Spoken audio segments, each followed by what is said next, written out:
Oh yeah, Monty and the Pharaoh, #1 wrestling podcast. Yeah, when it comes to podcasts, they are the cream of the crop. Yeah, dig it? We know what you're thinking. Did they fire off 6 fascinating points of interest or only 5? Well, to tell you the truth, in all the excitement of watching and listening to Long Island's #1 wrestling podcast, I've actually forgotten myself. But being this is the Monty and the Pharaoh podcast, live from Indie Music Studios in Ronkonkoma, and the fact that they were talking to yet another champion wrestling star, one of the most powerful and talented performers from the wrestling franchise, and not to forget, well-informed and provocative interview questions asked and answered. It was such an interesting and entertaining hour, the questions nearly blew your head clean off. Now you've got to ask yourself a question. Do I feel lucky? Well, do ya, punk? What's up, guys? It's Gina Marie here from Big Brother, and you're watching Long Island's #1 pro wrestling broadcast with Monty and the Pharaoh.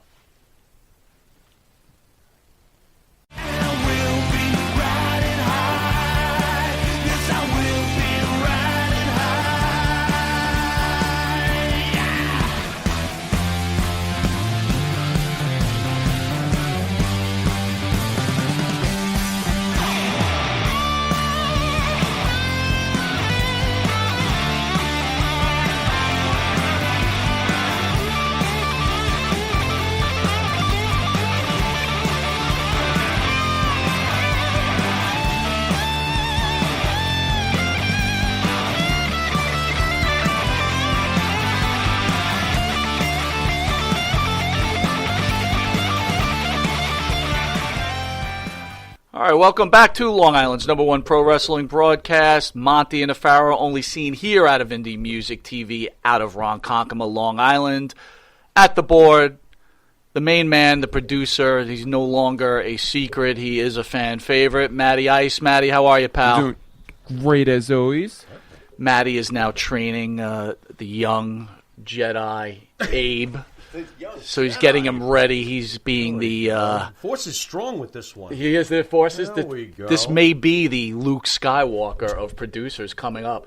And would that make Matt the Darth Vader? Actually, I was thinking about Matt. He's a lot taller, but, yes, my son, he could be Yoda. Oh, my God. You're going to go into a Yoda imitation? Going to Yoda, I will not. If anyone didn't know, this is the star of the show, Mr. Jimmy Pharaoh. Jimmy, how are you, bud? I'm just Ducky. Oh, my God. Dude, you got nothing to say about my shirt? You got nothing to say about my chin thing? That's been there, though. No, it hasn't. No, it's brand new. It's an old look, but it's new this week. Yeah, You it's old, new. Yeah, nobody noticed true. since I cut off my Superstar Graham goatee. Somebody noticed. And I do a little Pharaoh thing, and you're like, wait a minute, what about your shirt? Can you dye that thing? Yeah, I probably should. You should go like black. But I think the gray goes good with the crazy blue eyes. Might be the case. Nobody ever sees them because It might be the case. we got the shtick to do. The shtick. Anyway, Yeah, go on. subject is my shirt. Yeah, what about you? People at work thought my shirt was outdated. What did you think? I like it. Personally, Thank you. I like the color combo. I think it's kind of cool. I think tomorrow I'm going to wear one. What's wrong with it? What I are they like it. That's complaining why I'm about? wearing it. They what said do it's want? Something that looks like a tablecloth? said it makes me plaid? look like I'm 80 years old or something 80 like that. years I should be in old. like Florida at some kind of like You- old retirement home. Why? Why you? You don't strike me as ready for the retirement home. Maybe Not yet. the psych ward with me. You could be. But Great show Saturday with ECW legend Bill Alfonso. Thoughts on that? Hey! Oh, come on, man. I was waiting for two years to get a hold of Fonzie.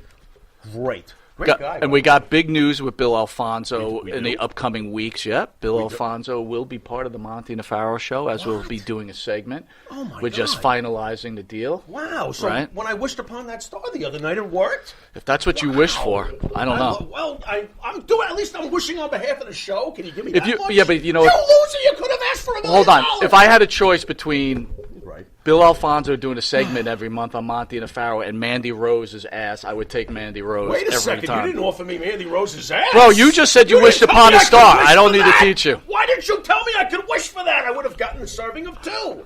One for you, one for me. Very good. 2 for me, 1 for you. 3 for me, 1 for... Go on. Next. Colin Kaepernick posted on his social media. I was in a good mood. All right, what did Colin Kaepernick do? What do we got? I'm going to try to behave. Go ahead. The abolishment of the police. I'm not going to behave. What do you think, pal? What are you talking about? When does a man go too far? What? He wants the abolishment of police. Today, I'm excited to Hold share. on. And then he wants the reopening of jails. No more jails. No more jails. No police. No more jails. So everyone's going to handle it themselves. That's what he's thinking. Does that sound good to you? Because No. it sounds kind of dangerous to me. What it sounds like is I hate Colin Kaepernick as much as I hated him the day yesterday, I guess is the point. Wow. This is a severe act of douchebaggery. Like, I behaved. That's an act of douchebaggery. He's a douchebag. At what point douchebag. At what point does someone get held accountable for their comments like that? I don't know, but without structure, you better check the human race's behavioral pattern, guys. Well, our You special gotta have guest, some structure, our man. special We're pretty guest, rough. our special guest who will be announcing shortly.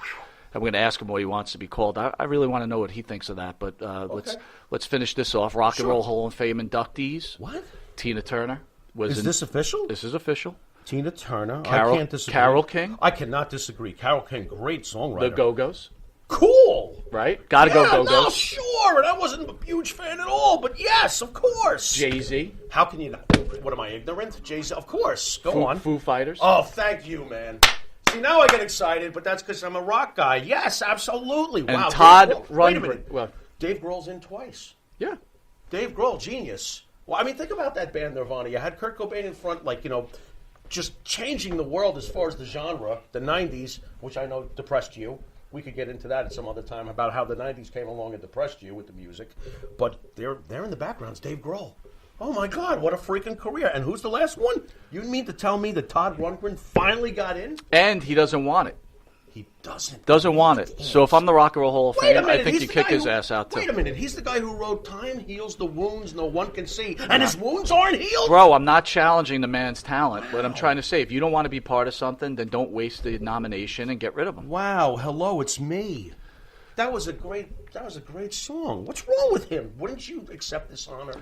I know someone that would accept the honor. Who's that? And that's the band that sings the theme song for Monty and the Pharaoh, the band Wisteria Hall, led by the lead singer, Mr. Jimmy Farrow, along with his partner, Bart Griggs. Bartman. Wisteria Hall sings such great songs as our theme song, Riding High, In My Dreams, This Life, Not Far Behind, Here Comes the Rain.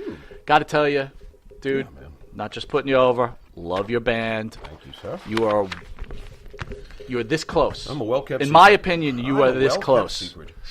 Please go to Spotify, iTunes, and Reverb Nation where you can download Wisteria Hall's music. And please go to their YouTube page and give them a like and a subscribe.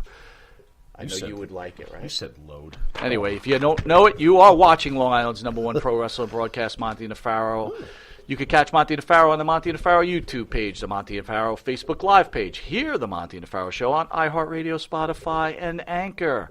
Also catch the Monty and Pharaoh Show on the Twitch TV Monty and the Pharaoh page, and on New York Cable in the reduced version, where the special guest will be reduced. Boy, he will not be reduced. He will be condensed and abbreviated for television purposes. Next. Channel 115 every Tuesday, Channel 20 at 2 a.m. to 2:30 Pharaoh on time. Fridays, and on Saturday mornings, Channel 115, 6 a.m. to Time for Pharaoh to 6:30. go to bed. We'll be right back. We are super excited, but I need to ask him before we go to commercial break. Okay.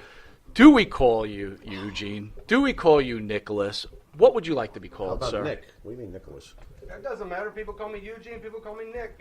But what do you like? What do you like? Seriously, what do you like? The wrestling fans know me as Eugene, so they can call me Eugene. Well, You then call we're me Nick, calling either you one. Eugene. That You works got for it. me. We'll be right back with this pro wrestling icon, Eugene, in a minute. Stay tuned for Eric Bischoff's nephew. Tag America, representing the very best of American ingenuity, craftwork, and creative arts. Handcrafted wood flags, yard signs, 9-line apparel, artisan candles, and outdoor garden accessories. Custom commissioned murals, portraits, and signs by artist owners and residents. Grand opening May 23rd. Wrestling superstar and former world champion and Mr. USA Tony Atlas will be there from 12 to 4 for limited edition print signing. Free line dancing classes 1 to 4. Rain date for line dancing June 6th. Raffle prizes where 100% of proceeds will go go to Tunnel to Towers Foundation and 10% of net proceeds of in-store sales as well. Military, police, firefighters, healthcare workers, we want your signatures on our wall of honor. Easy to find, fun to browse. 14 East Broadway, Port Jeff, opposite the ferry, in the Lighthouse Landing Shops, 2 doors from Echo-Lynn Jewelers. Come visit us at 14 East Broadway, Port Jeff, or call 631-741-2344. Because made in America matters.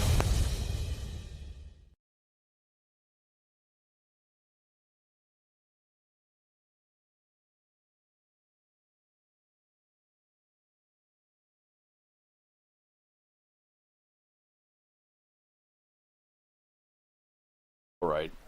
All right, welcome back to Long Island's #1 pro wrestling broadcast. Monte Farrow, only seen here out of Indie Music TV in Long Island, New York. We're here with former WWE superstar Eugene in studio. All right. So everybody knows, before we even get to the wrestling stuff, Eugene, I have to ask you some serious questions. Mm-hmm. Israel's on fire. Wow. We've got war in the Middle East. Mm-hmm. Gas prices are through the roof. Yeah, mm-hmm. So that coming. Right? Lumber's up 126%. Mm-hmm. Food index up 25%. Silver's up 38%. Copper's up 50%. Soybeans up 71%. Oil's up 80%. What are you, JBL? Pipeline jobs lost. $1.9 trillion deficit. Is that all? Hold on. I'm Is not that all? done. 9% unemployment, and the jobs have never been so abundant, and people don't want to work. Oh, boy. Before we even get to wrestling, I got to ask you, what is Eugene thinking about what's going on in this country right now? Did you hear about Beirut? He's the best damn baseball player ever.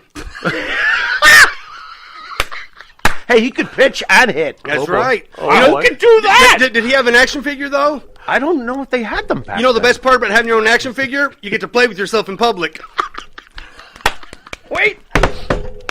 Come Oh, on. my God. That is probably the best answer I've ever heard. You That know works what? for me. I gotta tell you, I Would didn't you expect expect any less from Eugene? I This did is not expect Eugene, it. for I God's did sake. not expect it. I'm kind of glad it I've happened. been to 42 countries. I've been to all 50 states. I've been to Kalamazoo, Kathmandu, Timbuktu, Rancho Cucamonga, and Lake Titicaca. And you know what I like the best? Is being right here on the Monty and the Pharaoh Show. That's it, baby. There Woo! it is. There it is. All right, Farrow, you're at it, big man. I am? I don't even know how to follow that up. Oh, my God. What if I don't get a serious answer about his beginnings? I think you'll get some serious All right, answers. let's try. Eugene, how did you wind up becoming a wrestler in the first place? And for those at home who don't realize what kind of career this man had over at OVW, this is a 10-time Oh, yeah. OVW champion. But who's counting? And a WWE World Tag Team champion with the much-respected William Regal. Absolutely. Eugene, how did it all start with wrestling? That's what I wanted to do since I was 7 years old, since I saw Saturday night's main event and saw the Hulkster, when I was in high school, I was in the homecoming court. I didn't win king, but I was in the homecoming court, and as we're marching in the gym for the big parade, they said, Nick Dinsmore wants to be a WWE wrestler someday, WWF at the time. And a girl that was 2 grades behind me came up to me in the hall one day and said, my dad's got a wrestling school right here in southern Indiana. And that was the Nightmare Danny Davis. And when I was 19, I started training with Danny Davis, which eventually became OVW. At the time, it was just the Nightmare Danny Davis School of Wrestling. And then I started training in 96. In 98, I think, is when he partnered with WWE and became the training facility for the developmental talent. And then the first crowd was Batista and Brock Lesnar and John Cena, Randy Orton, Shelton Benjamin, but Victoria. And by that time, I had about 3 years of experience. So I was kind of like a player coach, working with them in practice and working with them, at the events. And then from there, I'd wrestled for WCW also. I did the very first Brian Pillman show, the very first match on the very first Brian Pillman Memorial show, and I got noticed by Terry Taylor.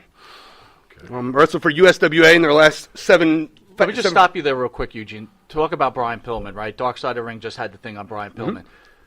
An honest opinion. Me and Farrell go back and forth with it on the show, right? So Pillman to me was a great wrestler, but I always felt he was a very secondary, third level wrestler. He wasn't a main event guy. Where Farrow thinks he was a really top level guy. Thoughts on Pillman? I can't punish him for his booking. That's how I look at it. I still feel he was great. I think he was a main event talent. I don't know that he was written into a main event spot. But I mean, he transcended at a time when the internet was just sparking. I mean, he crossed all the levels and became a star on his own, without being under contract. Right. Definitely phenomenal. Right. When you said you were about 3 years in at OVW when that legendary class came Oh, through my that God. you mentioned. Did you what was your impressions when these guys first walked through the door? The young Randy Orton, the young Batista, the young Brock Lesnar, the young John Cena. Are you hearing this list? That's crazy. I mean, what was this? Did you realize these guys were all going to be big timers right away, or? Well, there was also several other guys that didn't make it, but were just enormous physical specimens. Okay. There was a guy that was 7'2". There was bodybuilders. There was, all other kinds of athletes. And I never thought that I would make it to WWE, but I thought I could be an OVW wrestler and help train these guys, and I enjoyed it. Mm-hmm. And then when I ended up getting signed to a contract in '99, developmental contract, I was like, oh my gosh. But it was kind of like I was going to be the tackling dummy and the guy to work with them in the ring, and Rip Rogers and Danny Davis and Jim Cornett would kind of tell them what to do on the sidelines. And then as time progressed, and I just kept getting better and kept helping the new class come in, and I saw that people would often complain about living in Louisville or wrestling for, not Monday Night Raw, upset that they're working for WWE, but they're not, huge stars, complain, and all of a sudden they get called up. So I tell my students now, the squeaky wheel gets the oil. So I told Doug Basham, one half the Basham brothers, I said, I think I'm going to quit and try to go to Japan, which I had no intention of doing because A, I didn't know anybody in Japan, and B, I was living at home. I drove maybe 2 hours to the longest show. I mean, it's a perfect place for me in my hometown. Doug told Dean Malenko, Dean told Johnny Ace told Vince, and all of a sudden I'm sitting in a meeting with Vince McMahon. So about 6 months before that meeting, Rip Rogers, his son has autism, he comes to me and says, what about a wrestler that, isn't very social, he can't put the square peg in the square hole, can't tie the boots, but the minute the bell rings, he can do stuff he saw on TV flawlessly because he's a wrestling fan. He knows all the trivia, he knows all the history, he knows everything about it. So I kept that in the back of my head. And at the time in Louisville, they would send the agents down every month. And I pitched it to the agents like Dean and Arn Anderson, Fit. And they're like, well, wrestling's kind of gone beyond that gimmicky stuff. We don't do that anymore. Okay. So every now and then the writers would come down. So writers come down, I pitched it to them. No, Vince wouldn't do that. He wouldn't like that. So I'm sitting in that meeting with him. Vince is there. Stephanie McMahon's there. Vince goes, I want to get back to character-based wrestling. And I just spit out the character. Great, we'll start on Monday. He liked it right away. Well, I think I was at a point in my career right. that I either needed to do something and try or get released. Right. Right. And just so happened, Steve Austin walks in. It was February of 2004. Austin came back for something, and Vince goes, Steve, you ever seen this guy wrestle? And he goes, no, I don't think so. I said, well, I was trained by Danny Davis because I knew that Danny and Austin had a friendship in Dallas when they wrestled in Dallas. And he looks, goes, oh, it's probably one of the best then. And it was like that vote of confidence that, and then they put me in the great booking by putting me with as Eric Bischoff's nephew. So I had instant credibility. Right. And then they put me with William Regal. Right. Because I was never extremely strong on cutting the promos, so Eugene didn't have to be. And Regal could cover for me. Sure. And a lot of times he could just be the straight man and do everything and get it, and I could throw the little lines in there and be comedy. Did you have trepidations about this role? Did Bischoff have trepidations about being involved in this type of role, or was it just like everybody's on board, let's just do this? I mean, I don't think so. I think, it was written, the special kid's going to be Bischoff's nephew just to kind of knock him. But to me, he was all in. He was, all right, let's do it. And Regal was just coming back after a long time off, an injury, and he was ready to go. Cornette and Danny Davis were the ones that were really like, are you sure you want to do this? I mean, this might not be. And I was like, this might be my one opportunity because I don't know that I would get a second one. So I was like, I'm just going to run with it. And the thing is I'd wrestled at that point for 8 years. And I say often, I was a 10-year overnight success because Rip Rogers, what I'd be like, make the mistakes now, learn from them so you don't make them again. And when I got there, they gave me a little bit, and I did good. They gave me a little more, I did good, and started to get over. And I was at a point where I could go out and wrestle and not have to worry about the wrestling and just concentrate on having fun and being the character. And really, it was just, they say that the characters are something inside of you, and it was just like me remembering when I was a kid how I felt about wrestling. If I was excited, I'd be excited. Or if, kids get yelled at, get kind of scared, whatever. And I just try to bring out those emotions and just try to connect with the fans. And it was at a time when it was post-NWO, post-Steve Austin, but everybody still wanted to be a cool, strong heel. I don't want to sell. I want to get all my shit in. I want to do all my stuff. And then I just went out there. I wanted to sell and do comedy. Because at the time, Hurricane was the only kid's character, and the brands were split. So I knew that there was one show that didn't have a kid's character, didn't have a comedy character. Gotcha. And so I just ran with it. And the one thing that really helped me was the writer, Brian Gerwick, that wrote a lot of the Rock stuff. he could write for Eugene. He knew exactly how to write for Eugene. And they actually wrote a movie for Eugene. Movie? Yeah. Okay. You ever see Big Show's movie, Knucklehead? Yes.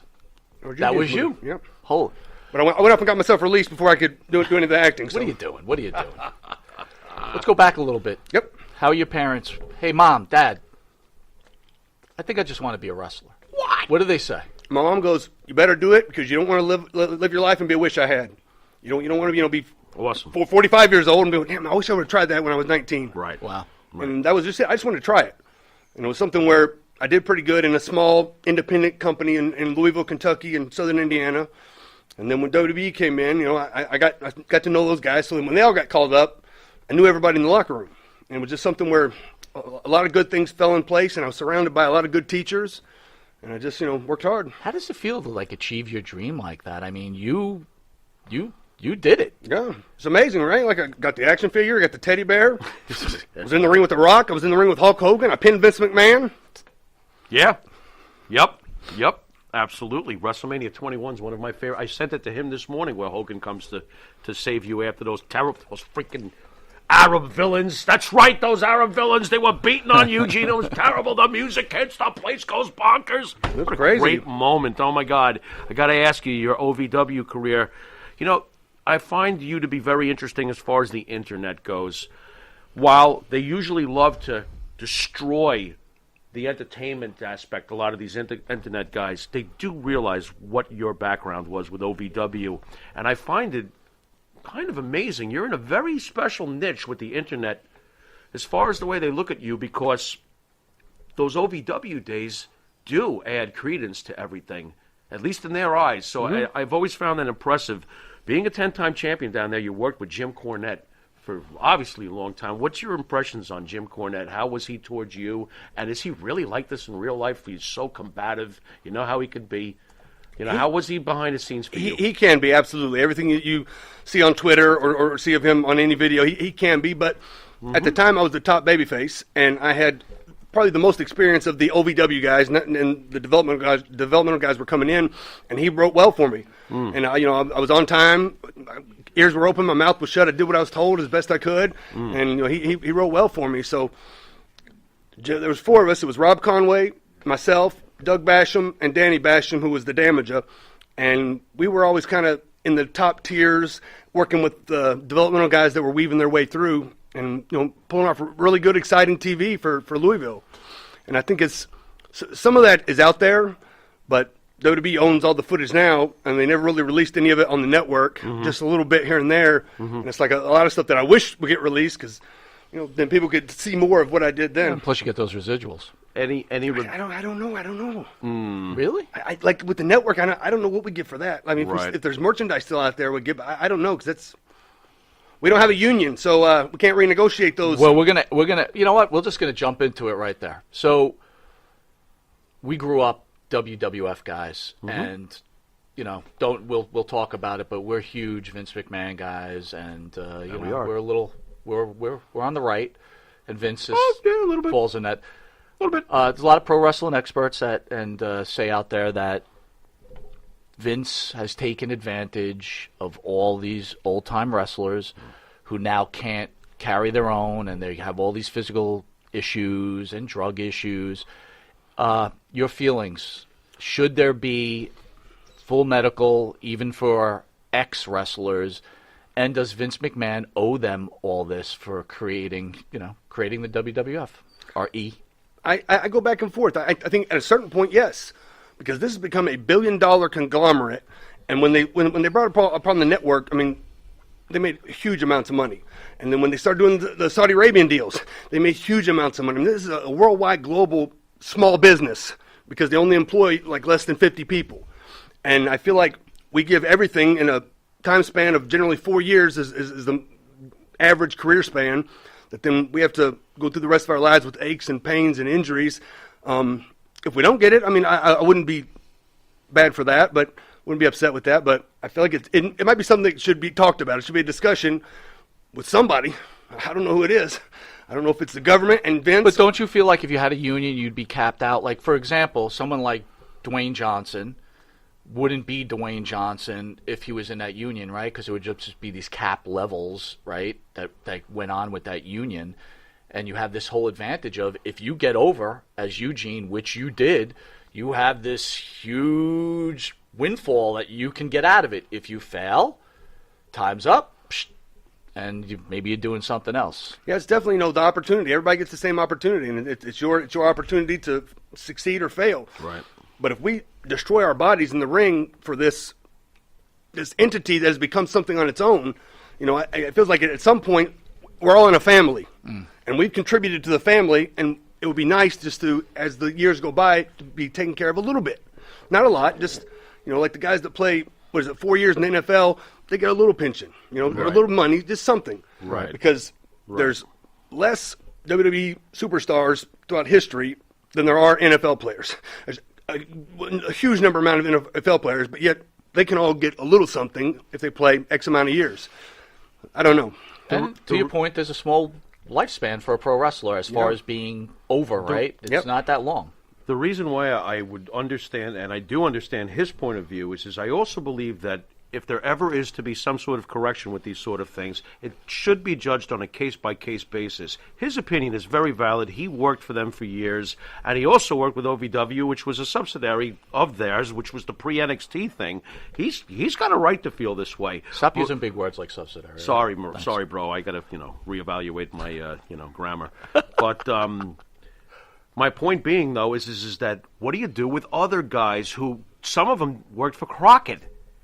They didn't even work for Vince. Vince is supposed to pay for them now all these years. I think it should be based on a case-by-case thing. It would definitely have to be. I mean, because like you were saying, in OVW, I was taking bumps and getting beaten up by Batista when he was stiff as hell and beating people up. Vince's future cash and with those guys. And I contributed to guys like Cena and Brock and those guys. Not that I was the only one, but I was one of them in there. And Absolutely, it would be nice. The growth process, you're part of that physically, I not just. I want to talk to you of that list of guys.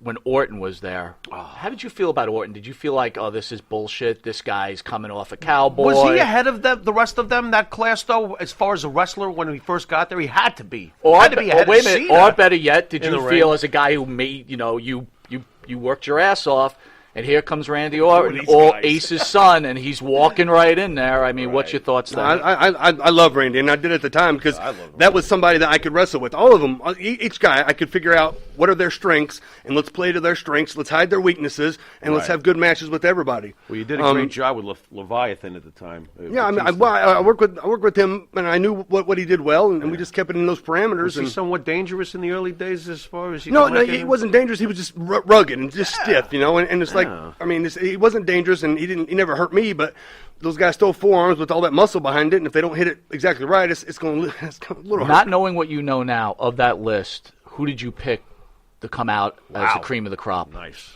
I don't know. Like, when I first saw Batista, I was like, oh, my God, this guy's enormous. Yeah. But then we would have promo days where we would just get in the ring, and somebody would interview somebody, and Cena was by far off the charts phenomenal. Really? He can make you cry. He can make you laugh. He can make you angry. And they would try to stump him. Okay, you've got a four-way Mario Kart match against Obi-Wan Kenobi and like all these fictional characters, and he would just nonstop, just on point, just cutting promos on people. I think they had him in a match with his own nuts one time, and he cut a promo on his own nuts. That's pretty good. And it was like it was just on the spot. What, he couldn't see them? Oh, that's pretty funny. I can't take it. Women's Revolution, or Evolution, sorry. Yeah. Did you see that coming out of OVW, right? Because you had some really top-level women out of there, too, well, right? not so much when I was at OVW, but when I was a coach at the Performance Center is when they first hired Sasha Banks and Charlotte and Bayley. And I remember Charlotte was kind of upset one day. She wasn't – there might have been other coaches there that might have been a little bit harder on her and didn't build her up, and she was thinking of quitting. And I told her, I said, are you kidding me? I said, you're the best one here. You're going to make it. You're going to be great. And she told me later, like, it was that boost of confidence that just, she pushed through it, and she was having some tough times with, family issues and all the things that went on. And I just said, keep going. You're doing well. She's a phenomenal athlete. Great. Charlotte, very sensitive in real life, Charlotte Flair. Not that I saw, but I mean, it was different because I was a coach. I wasn't one of the other wrestlers, so I was kind of seen differently, and I would only see him a couple hours a day. Mike's worried that she keeps going to the doctor because people criticize her looks and stuff. That she's getting. I mean, you're talking to me. Hey. Again, probably the greatest women's wrestler, and I I think also so. said she challenges her father to be one of the greatest wrestlers of all time. I say too. slow down with that, but she's social great. media. I see they're ripping this woman apart. I apologize. Yeah, and it's not right. The It's smart not right. ones are killing Charlotte Flair. I don't know. It's What? I couldn't imagine being a woman, and because their standards of what they have to look like all the time and be like is much different than men. I wouldn't want that. And then the pressure of people. How you know, much shit did you take on social media? Oh, I usually repost. I never blocked anybody. I'm like, okay, say whatever you want. You know, Babe Ruth's a pretty good player. That's this guy. There you That's go. freaking great. All right, That's we'll great. be right back with pro wrestling superstar Eugene. Batter up. Do you treat your dog as part of the family? Well, so do we. So why not celebrate your pup's birthday with the ultimate party box? Check us out on Instagram, Twitter, and Facebook at Party Pup Info, and let us make your pup's party or any celebration perfection.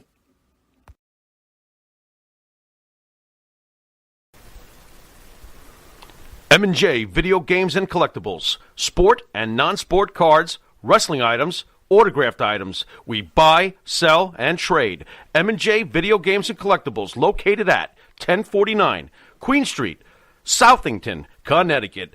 Call us at 1-860-479-9223 or 860-93-GAMES. M&J Video Games and Collectibles.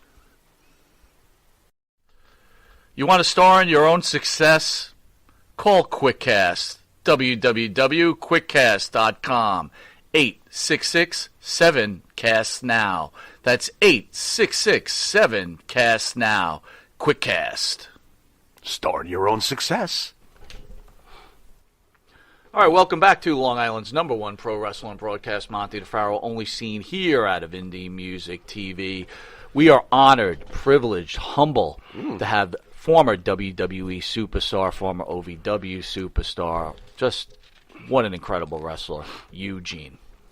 All right, my friend, what do we got here? Oh, okay. When you got the call up in 2004, all these years, you know, I mean, you did.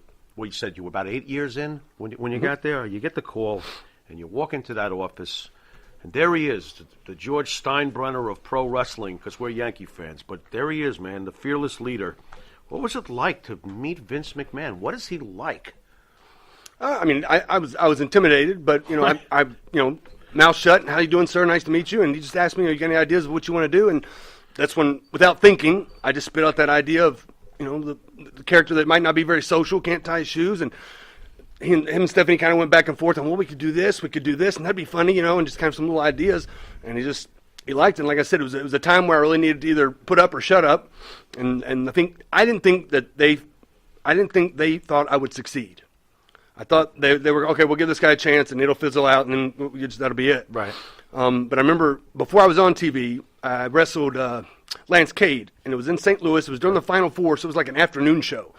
And I was never on TV, and I went out and wrestled Lance, and by the end of the match, they were chanting Eugene's name for a guy that they'd never seen on TV, which I think is almost unheard of. Fans loved you. I come back through the curtain, Arn, Triple H, Stephanie, all of them applause. There you go. Triple H, like, you know, you really embraced the character. You didn't go out there and try to act like it. You became it. And I think once that happened, then they were sold on it. I'm discovering now, because it always seemed like you enjoyed yourself playing that character. And I'm seeing that you clearly did. Well, I mean, that's the thing I tell all the guys. If you're out there having fun, the fans are going to know it, and they're going to get with it. Yep. The guys that are out there trying to remember or panicked or not sure what to do, and then they're frozen. Was it being a fan of Hogan growing up that you were able to recognize the sympathy portion of your character? Because when Hogan would take those terrible beatings, the fans would be like, please, Hulk, come back. You were always able to build on that. The fans always had that sympathy. Was that growing up watching Hogan have anything? I definitely recognized it with Hogan, but it was when I first started, Danny Davis was no longer wrestling. He was just the coach and doing the TV. But I wrestled Rip Rogers. And I wrestled probably for 3 years. I wrestled Rip Rogers at least once a week on one of our shows. And my ears were open, shut my mouth, and he would just. And he was got chopped for 3 straight years. Oh yeah, big time. Yeah, he was a 42-year-old bodybuilding man, and we were like 19-year-old boy. Yeah, all this work, making mincemeat. And he just would, and he looked mean. And I'd watch him before I started wrestling. Like, this guy scares me. All these guys are doing stuff that we do in practice, and I see that, but I watch him, and I'd be in there scared. but then it was so easy. And then he was so light, and he would talk to me, fire up, do this, do that, and then I could hear the crowd. And then the light bulb started to come on, and it became so easy. He was the one that taught me how to perform in the ring. Wow. You feel he's a little underrated? Absolutely. Okay. Absolutely. Fair enough. I think I think he's an individual. Some people might say he's a little quirky, but he definitely, he's. I definitely love Rip. He's a great guy. Fan Dan Crusader out there is asking, what was more thrilling, beating Kurt Angle for the gold medal or beating Triple H? Ooh. I did pin Triple H on Raw. Yeah. But when I beat Kurt Angle, I got the medal. Yeah. Christy Hemme was there too. I don't know. It's a toss-up. I'll go with Christy Hemme. I'm going with the medal. I don't know, but how many people? Who's the last guy that pinned Triple H on Raw? As far as rarity goes, but how many people have had Kurt's medal? Wait, first of all, how hard was that? Was Triple H like, I don't know. I don't want to do it. It makes. I mean, when Eugene started to get over, then Triple H goes, "Oh yeah, I want to work with this guy," and I just listened to him, and it was very similar to working with Rip. It was like, he's going to get all the heat, and I was just going, be me. So you worked with McMahon and you worked with Bischoff, probably one of the greatest minds in pro wrestling. Yeah. Who are you choosing as the greatest mind between those two? I think you have to go with Vince. I really do. Yeah. But I mean, Eric also, at one point in time, made more money with the wrestling company than anybody had in history. And Eric was like very personable with me. And I could talk to Vince, but I didn't have that relationship. But I did with Eric. And I ran a show in Sioux Falls, and he came in for free.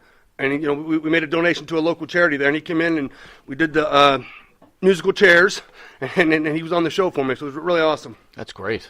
That is great. What is your memories of WrestleMania? You got a particular favorite? For me, it's with Hogan. The crowd went ballistic. But is that your favorite WrestleMania? Well, absolutely. I mean, that was the only one that I was really out in front of the crowd. Right. The next couple, I was doing some backstage segments, but I mean, they were all fun. Just the whole experience, the whole, all was the that stuff. like a dream for you? I mean, Absolutely. you're talking about your childhood favorite, basically. I mean, here he is saving you. Oh my God! I never even thought I would make it to WWE. I wanted to do wrestling. I thought I'd be an indie wrestler and have fun. And I was going to college. I graduated college, and I probably thought I'd end up a football coach at my high school or something, and ended up in the ring with Hogan at Mania, action figure, T-shirt, main events. Like, oh my gosh! Did you get goosebumps when the music hit? I still do right now. This is awesome. When The Rock came out, okay, when I did the segment with The Rock, I got to TV early, and I was friends with Rob Conway, and then that's when he was tagging with Sylvain Grenier when they were La Resistance.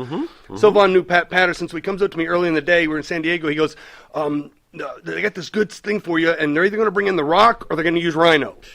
And not a knock on Rhino, but that's a big distinction. The Rock you're rooting for The Rock. And I'm going, he's not going to come. There's no way. He's in L.A., we're in San Diego. I mean, he's not.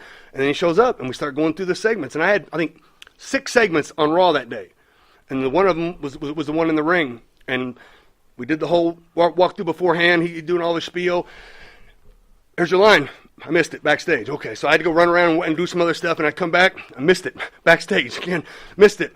In the ring, live on TV, he walks by, he's doing his little trot around me, he goes, your line's next, kid, and just fed it to me right there. And it was like, it was that 15-minute or 18-minute segment that made me a star. Yep. Right. That made me a made man. Right. And the coach was in there, too. The coach came and wrestled me in Sioux Falls also. So, I mean, it was like, the coach says also that was the biggest, best moment, the loudest, the most electricity. It was phenomenal. You were over. You mentioned Lance Cade. Lance doesn't get a lot of talk, but did you know Lance was having problems? Like, did you have that kind of relationship with him? Oh yeah, I mean, I didn't live in the same city he lived in, but I knew because we kind of ran in the same circles. We rode together a lot, so I mean, there was several guys that were kind of in that circles, and I didn't know. I guess I didn't know how bad it was, but I think he would have been world champion, top guy without a doubt. He had a look. He had the look. Well, if you remember, like his last match, Sean put him over. Yeah. And that was the Rocket. The Rocket was starting right there. And he just stumbled. And Any thoughts on Trevor Murdoch, the way Trevor Murdoch is still going all these years later? Trevor's a good dude. Surprise you that he's still No, not at all. He's got a nice little push over at NWA Power. He's doing well. He's a good worker. He's great guy. Definitely old school. Yep. Definitely old school. All right, with that, we'll be right back after this commercial break with pro wrestling legend Eugene. We shall return. Jimmy, I gotta take a dump. What? No, I mean I need a dumpster. Well, for all those needs, you need to call Big V Dumpster Rental, Long Island, New York, 631-900-DUMP.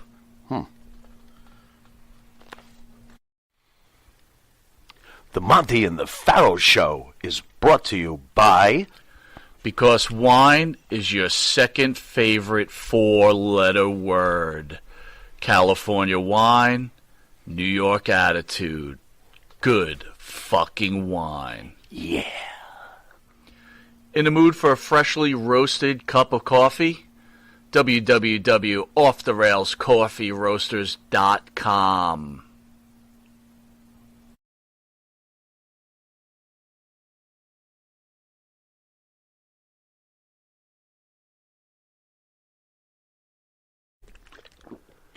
All right, welcome back to Long Island's #1 pro wrestling broadcast. Monty and the Pharaoh, only seen here out of Indie Music TV in Ronkonkoma, New York, with a special guest, our honor, Eugene. How are you, buddy?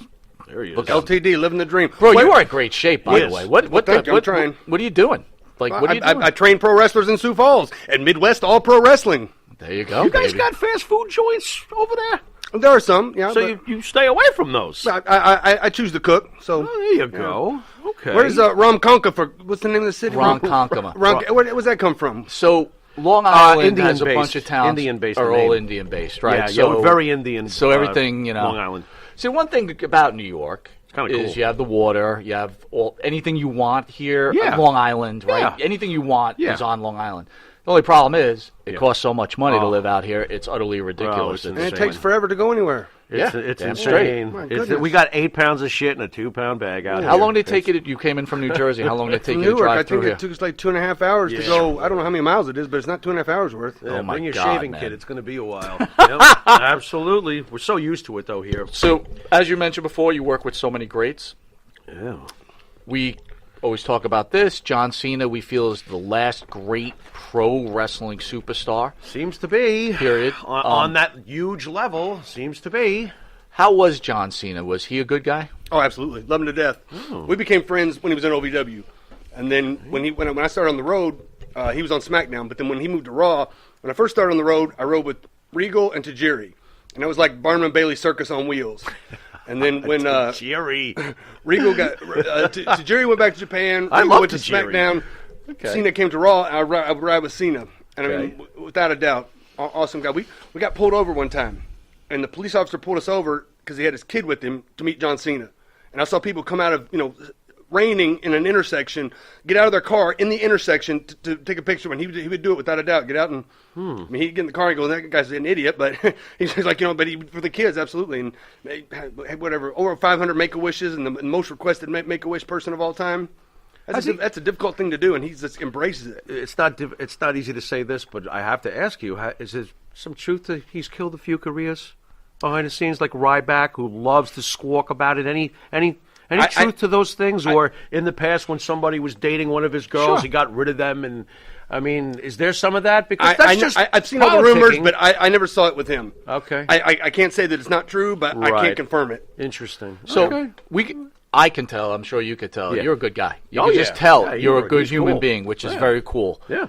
But I will ask you this, and Uh-oh. I just Uh-oh. look, there's got to be a dick out there that you couldn't deal with. Yeah. There's got to be Who's the somebody hemorrhoid? that you're like, this There's guy's gotta a be a dick, hemorrhoid and out there I'm just somewhere. done with him. Or this girl's a dick. I don't know. What whatever. pimple would you have loved to have popped? Well, like I said, I love Randy, but I saw him do. He used to be a dick. Never to me. He and I were friends, but I saw him do some not nice things to certain people. But he's not like that anymore. Okay. But there really was no one in the locker room that people dislike, because if there's somebody like that, they would end up. Can you share like something Randy Orton had done that you looked and said, "What are you doing, bro?" Oh, I never said what you and I laughed.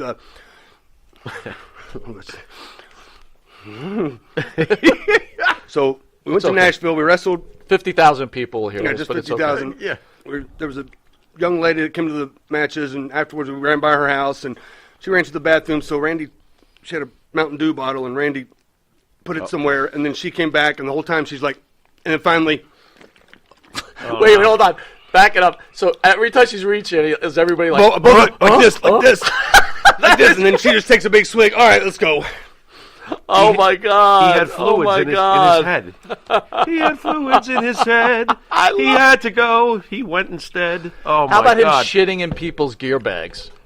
I never saw him do it, but I've heard those rumors. I mean, throughout the years that people have done that. Oh my I mean, God. everybody would talk about Lawler's crown getting filled up, but I never saw anything like that, Oh my God! What was it like? After you get to the top finally, and you have a very nice run. Most wrestlers would kill to get that kind of attention on mainstream WWE television. What was it like? Was it hard leaving and going back to the indie circuit, or did all those years you did in OVW prepare you for life after the big, exposure? Was it easy afterwards? I really wasn't sure what to expect, but then once I got released, my phone started ringing off the hook, and I was booked more after I got released than I ever was, and that's when it really became fun, because then there was no pressure, and that's when I'd get to go somewhere and I could really look around at the sites and get to see people, because before we'd fly in, we'd go to the building, we'd go back to the airport and fly back out, or hotels, and just going so fast. But then I got to sit back and appreciate it, and I got to take, my wife, we were engaged at the time, I got to take her to England and to France with me. Can we pull back a little? You're a mainstream guy, you're killing it, they're releasing you. Can you share with the fans and with us, what were your feelings like? What were the discussions with your fiance at the time? Was it like, oh shit, my life is now over? No, I was crushed, yeah, absolutely. I mean, I was non-compliant on one drug test, and that's when I got released. Say that again, one more time. I was non-compliant. I failed one drug test. Okay. Didn't you get sick? Something like happened. Did you have a reaction to something? Well, no, okay, so I had the knee surgery. Patella tear repaired. Usually takes 9 months to rehab. After 6 months, the doctor said I could go back. So I was like, okay. And that's when they put me in the angle with Kurt Angle. Right. And looking back now, I was nowhere near ready to be in there with him. Okay. Like, there was times he would shoot me off, and I was hobbling. I couldn't make it. And I was just taking as much pain pills as I could to, compensate for that. Sure. And we were in England, and I think I had a couple beers up in the room and took a couple pills and go to set my tray of food outside the door, and the door shuts on me. Didn't have the key, so I had to go down to the lobby. And, of course, all the fans, all the locker room, Triple H, everybody's is in the bar, passed out right before I made it to get a new key. So I had to take a little 9-week vacation, and then when I came back, the WWE doctor said, well, don't take any more of the somas, which I agree now. That is what kills all the wrestlers, is the somas. Not the juice. Not the juice, not the pain pills. I mean, pain pills are bad, but it's the somas that lower the breathing so much that people quit breathing. Gotcha. The doctor said, WWE doctor said, don't take any more somas, but you can take the pain pills. Okay. So then when I did, and then I ended up failing a test it was one that I had a prescription for, but then I couldn't prove that I had the prescription. Because that was the deal. Like, you could take it, you could take the prescribed amount, but I couldn't. The doctor that I got it from, he committed suicide. And it was like, I don't want to make excuses because I did something I shouldn't have done, but I had all my T's crossed and my I's dotted, my lowercase J's dotted. So, behind every man is a strong woman. She was your fiancée at the time. She's your wife now. What did she say to you when you got released? And tell us a little bit about your wife.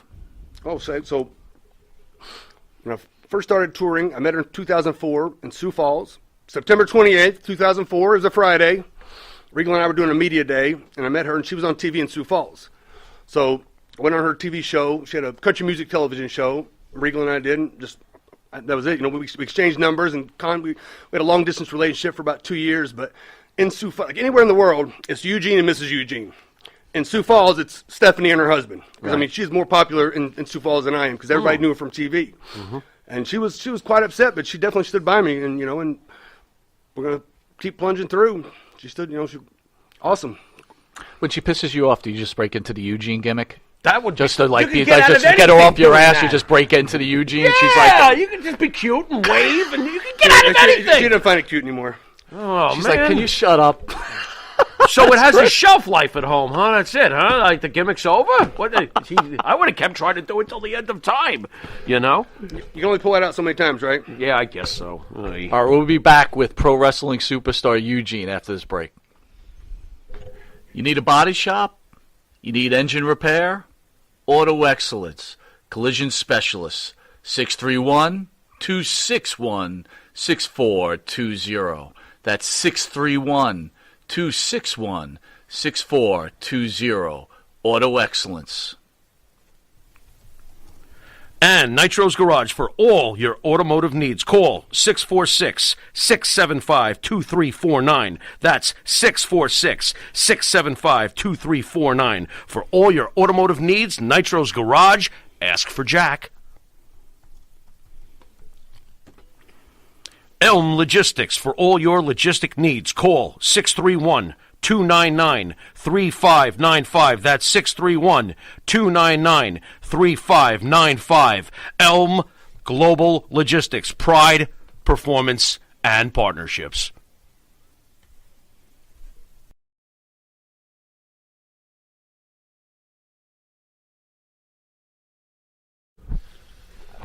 Keep trying to think, but nothing happens.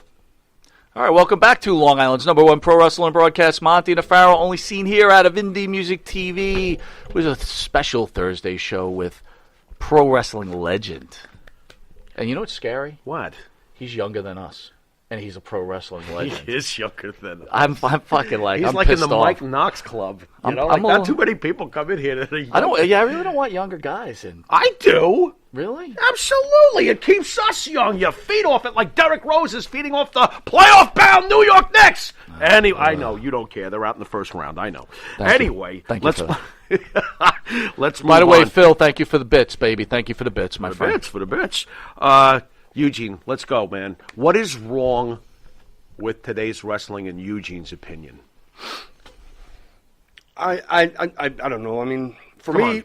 What irks you? There's got to be something. I follow it lightly. Like, I'll follow it on Twitter, on social media. I don't necessarily watch everything. Okay. I mean, I don't know that there's ever been a time that I disliked it, because there'd always be something little. There might be, if somebody does something artistically that I disagree with, that just like you could do it better in my mind. Mm-hmm. But WWE is making more money now than they ever have. Mm-hmm. So you can't say they're doing something wrong. You know, they've got more fans now than they ever have. Mm-hmm. Now AEW sprung up. You know, TNA is still By the around. way, you just heard it from Eugene, right? As much as people go, WWE, they just turned over $1 billion deal. Yeah. It's all about making money. That's but it. go ahead. Go ahead. That's the thing. It's like, you know, what's the greatest match of all times? The match that drew the most money. The match that drew the most people. You know, your favorite match could be this or that, but, you know, that's the whole thing. Is we're here to put, you know, an ass every 17 inches. So here's a question for you. Andre the Giant, Hulk Hogan, WrestleMania 3. Okay? Ricky Steamboat, Ric Flair. Maybe one of the pick one of those three matches. Which one was more important? Hogan Andre. They drew 93,000 people. He's very and wise. how many people did Steamboat and Flair draw? I mean, they were in a smaller building, but in 2,000. Yeah, I'll help you. 2,000. I didn't remember. Yeah. Again, good match, but not good. But how many people did Roman Reigns and Triple H draw in that Texas stadium? 100,000. Right? Yeah. Damn straight. You're right. You know? Roman Reigns. I know. They the picked, goods. There's another one that the internet kills. I think he's great. We've always liked him. But it's like you said, that's legitimate heat that he has with people. That's right. And that's what you got to feed off. You have a that's wrestling what school, right? Mm-hmm. So I'm going to give you a scenario.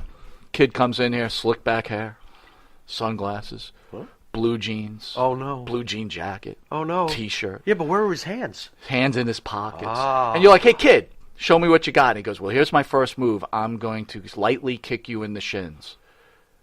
If I'm running a wrestling school, I'm going, get the fuck out of my school, you piece of shit.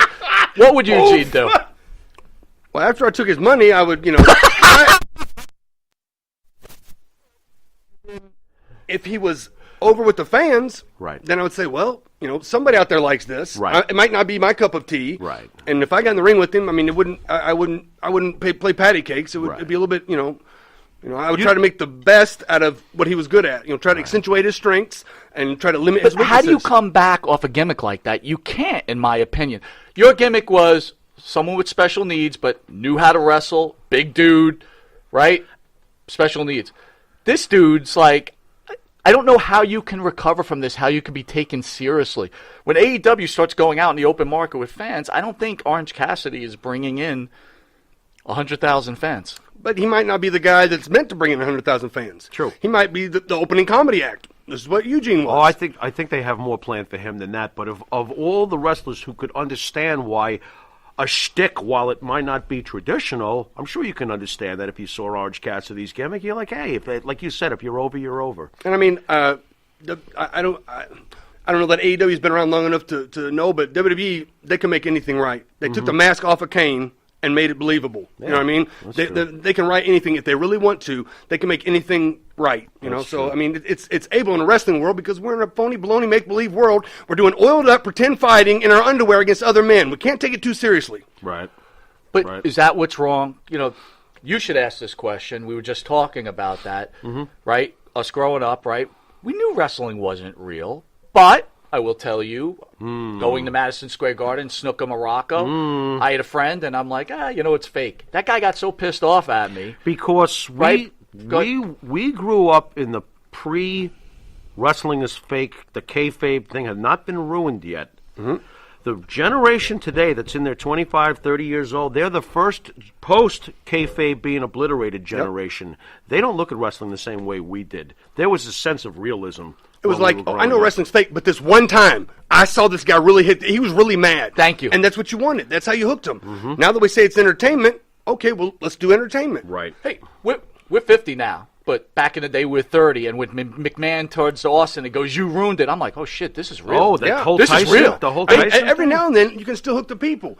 I remember when Lawler wrestled The Miz in that ladder match for the title in Philadelphia on his birthday. Arn Anderson gave him the nod backstage, and I saw him. Oh my God, he's going to win the title! And I was on.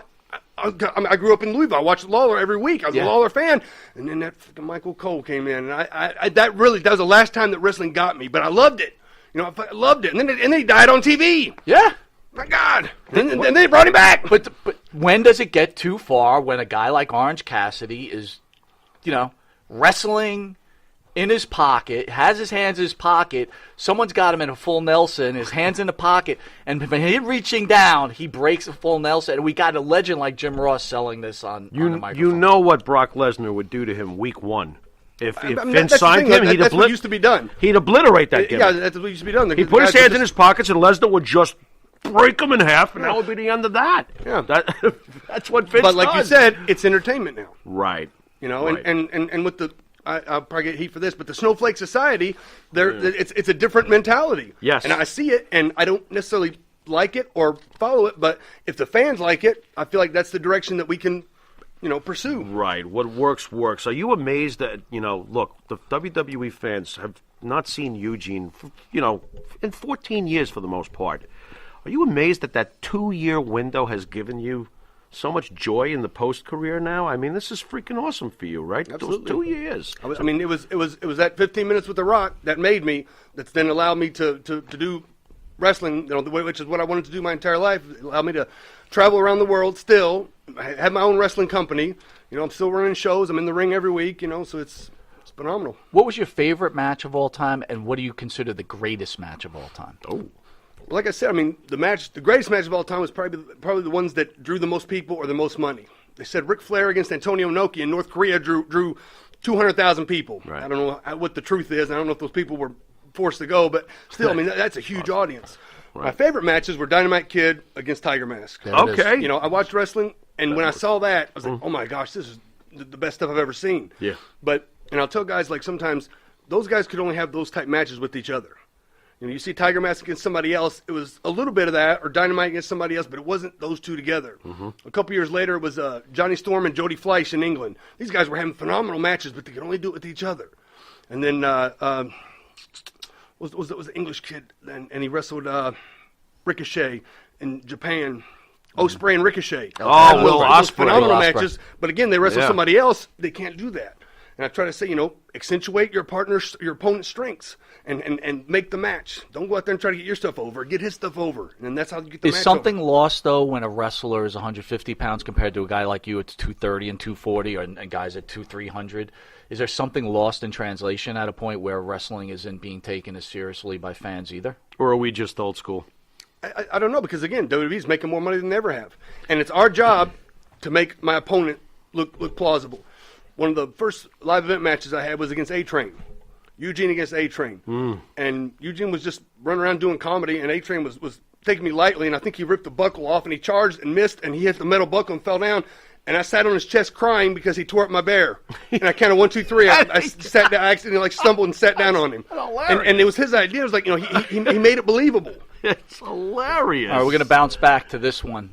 Third-party issues with the wrestlers, right? So now the wrestlers had their own, they use their own name or their character, and social media has become quite the revenue stream for these wrestlers, and the WWE said, no, it ain't happening, right? You could use your real name. What are your thoughts on that? You think the WWE is being...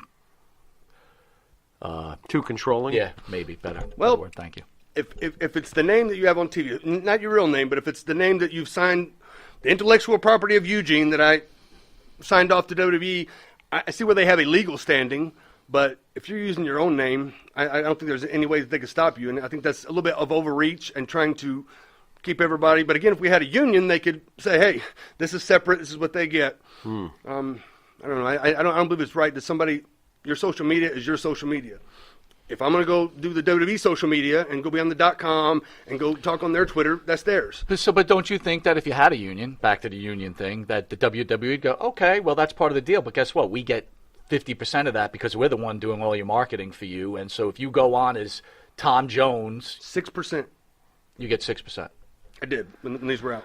So I mean, it's like an enormous amount. Yeah, that's a lot of money. It is. You know what? Yeah, that's nothing to joke about. 6%. These things are sold around the world. I mean, it's if you're on Strong and you're over. Question: million of those sold?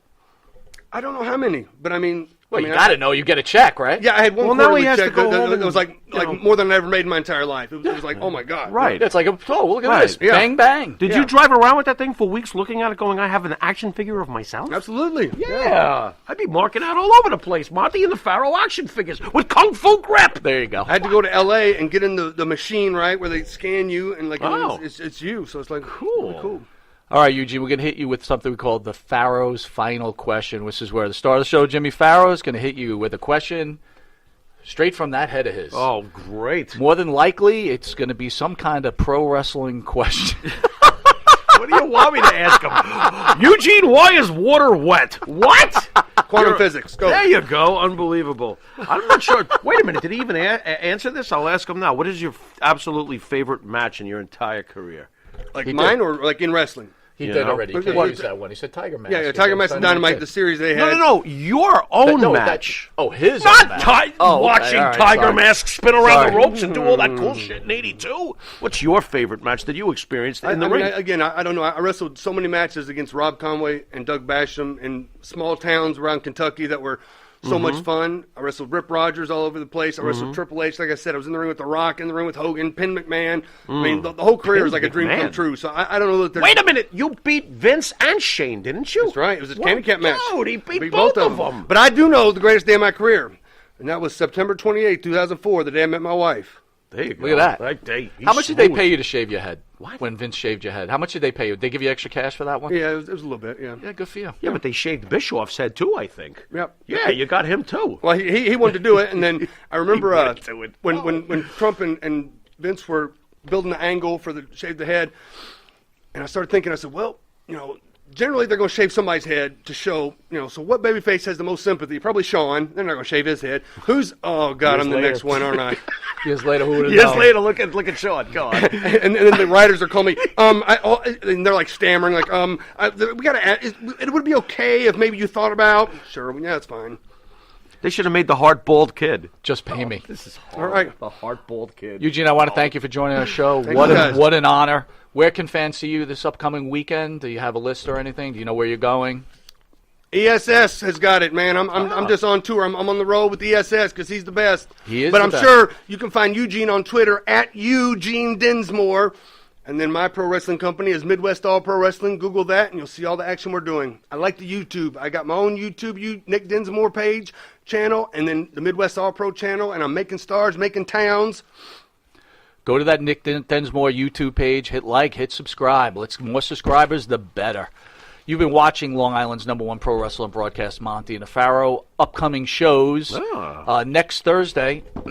Pro wrestling. What do you call it? Like Extraordinaire. Extraordinaire. Yeah. John He's done all sorts of Arezzi things. is There in it the is. studio. Do you know anything about John Arezzi? I know the name. Yeah. So John Arezzi was the first guy who put together pro wrestling like meet and greets. Shows, yeah. He was the main guy. He's the trailblazer for all those wonderful conventions you go to. Awesome, yeah, absolutely. It's great. He's had a very interesting life. This No is a bumps, great book, no bumps. folks. Matt Memories. May 23rd, Tag America, our sponsor, on May 23rd from 12 to 4, we'll have Mr. USA Tony Atlas along with UWF star Sonny Beach, Nice. John Arezzi, Nice. and star of the wrestler Andrew Anderson will all be on hand. Beautiful. And again, You don't have to be in New York. You can go call Tag America, buy a raffle ticket. It's only $10, and you will get this autographed Tony Atlas hand-painted picture, which is valued at $3,500, which is the... Tony Atlas hand-painted it? No. Tag America did. Although Tony Atlas there you go, is an Eugene. excellent artist. But he will sign it to the winner of this raffle. It's worth about $3,500. Body pressing Hulk it. Hogan from Shea Stadium, 1980. Absolutely. Yep. Good stuff. So, again, call Tag America. They're on our sponsor list. May 27th, Mega Powers explode. Randy Hogan and Macho Man will be in studio. Cream of the crop. Here's one for you, brother. You ready? June 5th, 5 p.m., Jules Strongbow will be in studio. Do you remember Jules Strongbow? Yes. What do you remember about the Strongbow? I just know the name. Like, I've seen the Chief J stuff, like some of the What was the first wrestling match Eugene saw growing up? What started it all? So it was Saturday Night's Main Event. It was post the first WrestleMania when Paul Orndorff, Piper, and Orton turned on Orndorff, and then Orndorff came back at him. And I remember watching Piper run under the bleachers and down the hall, and Orndorff chasing him, beating him, and I was like, and then Uncle Elmer gets married, and then I think it was Hogan against Volkov, and I was like, I'm hooked. That's what I want to do. Elmer. What did Piper mean to you? Like, I liked him, but like not until I really started watching this stuff much later that all this stuff, like, my God, he was so phenomenal. Right. Yeah. Right. You're busy rooting for Hogan at the time. Well, but like, you know, it was a 2-year window when I started watching post WrestleMania to WrestleMania 3 when he kind of retired, and then of course he came back. But I didn't get to see the plethora of his wrestling before that, where he's really like all over the place. Hogan, Austin, Rock, Flair. Who's the greatest? Okay, so this is what we do in Sioux Falls in South Dakota because we are the Mount Rushmore state. Who's the Mount Rushmore of wrestling? How could I not? That should have been the question. You blew it. Well, he's covering for All me. right, Thank good. you, Eugene. Thank you. So Mount Rushmore, 4 people. yeah, Mount go Rushmore. Go for it. Vince. Nice. He's the George Washington, right? Amen. I think it's Hogan. I think it's Vince Hogan. I think it's Austin. Yep. And I think it's Cena. And I think The Rock, there's another monument bigger than the Mount Rushmore called Crazy Horse. The Rock is Crazy Horse. Unbelievable. And you know what? hard you to just argue. changed my list. You are 100% Really hard. correct. Yeah, how can Vince not be on there? He's the mountain. He's the mountain itself. Just announced June 19th at 10 a.m. Magnum TA will be in studio. Oh, wow. My God. Magnum I'm marking TA. out. I'm going to mark Again, out. not NWA guys, but we used to catch on cable. Come on. And they were the enemy, right? We were WWF guys. They were the enemy, but we still watched. You know what? I didn't have cable. I didn't have cable when I was younger, so I had to go stay at somebody's house to watch NWA. Yeah. Cut yourself a break, too. You're a huge Freebird and Von Erich fan. Absolutely. Come on, cut yourself a break. We might have grown up here, but we got it. June 28th at 4 p.m., which is a Monday, so that's a special show. Yeah. Baby Doll Again? in studio. Oh, my God. Dude, I love Baby Doll. I don't know. Man, we don't sit still, do we? All right, Oy. you can catch Monty and the Pharaoh on the Monty and the Pharaoh YouTube page. Hear us on iHeartRadio, Spotify, Anchor. Catch us on the Monty and Pharaoh Facebook page. Catch us on Channel 115, Tuesday to 7 to 7:30. Early risers Saturday to 6 a.m. to 6:30. And Channel 20, which is a few hours from now. Yeah. Friday, 1:30 to 2 a.m. time. Pharaoh, any parting words, sir? Oh, just an awesome show. Eugene, thank you. You rock. You do It's rock, times like brother. these that we got to ask ourselves one question. Go ahead. What you gonna do, brother? That's right. That's right. Oh, you've been watching. Wait a minute, hold on. Whoa. I got to stop. What? Yard Ape 99 said. What? Who? Now I'm gonna step up first, but then Eugene's Yard Ape? gonna say something to you. The Yard Ape? Yard Ape. The Yard Ape. Yeah. Yard Ape? Cena, LOL. Get lost. What? Got to retort to that? Thank you, Yard Ape.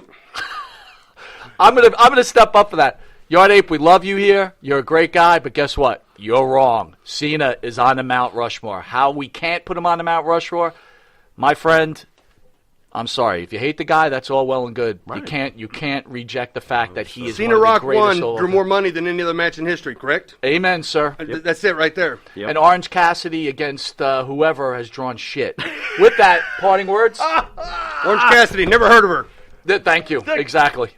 Babe Ruth was a great player, and you've been watching Monty and the Pharaoh. And until next time, later.